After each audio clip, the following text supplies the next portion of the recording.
Alors on est vraiment dans une démarche de complémentarité. L'association de Madame de Montfort qui traite d'une manière générale des discriminations et ici la manière de mettre l'accent des discriminations sur celles qui touchent à l'orientation sexuelle, elle se base sur l'exploitation du livre que la boîte à Pandore a édité et que j'ai rédigé, et qui traite plus particulièrement de la diversité de la famille, de la discrimination envers les gays et les lesbiennes, et qui de nouveau reconstruit un petit peu une légitimité morale, on va le dire comme ça, qui a du mal à s'exprimer en France et qui en Belgique semble poser moins de problèmes, probablement comme disait Madame de Montfort, parce qu'il y a une expérience, peut-être aussi parce que le français a peut-être des peurs qui ne sont pas encore déconstruites. Et donc ici le livre est vraiment construit d'une part comme un témoignage qui permet de montrer finalement la normalité dans la diversité, parce que les familles de toute façon sont diverses. Qu'on soit dans le cas d'une famille homoparentale ou non, la famille est diverse. L'homoparentalité n'est qu'une forme de diversité particulière qui n'apporte pas une si grande différence. La famille reste la famille avec les difficultés.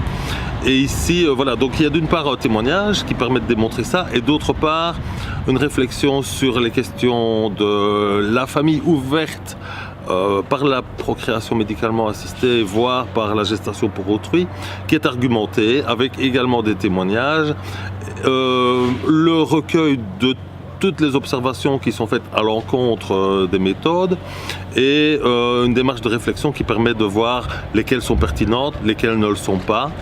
Et donc en définitive, oui, c'est un travail vraiment de complémentarité basé sur l'expérience et la réflexion.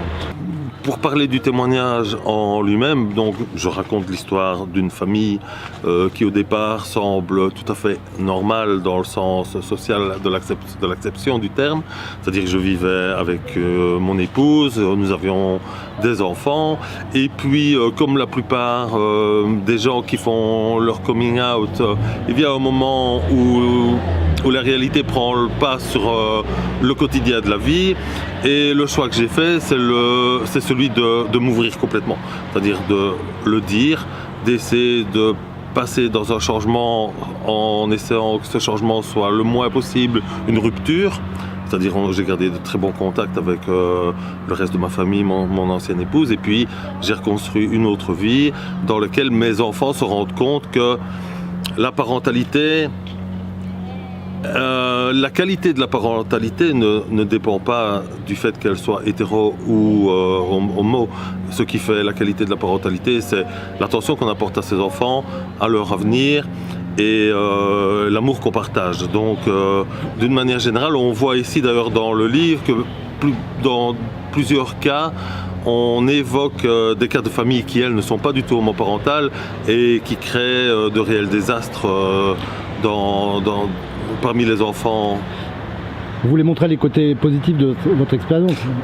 Pas le côté positif de mon expérience, le côté naturel de la vie de quelqu'un qui se rend compte qu'il est homosexuel et qui peut très bien avoir une vie normale et qui doit passer seulement pour pouvoir le montrer au-delà d'un certain nombre de barrières qui sont dans le regard des autres, dans le regard de la société. Et de la famille. De la famille aussi, oui, de la famille qui peut être la meilleure et la pire des choses. Et là, vous n'êtes pas, vous, coupé avec votre famille pour ça, quoi? Absolument pas, non.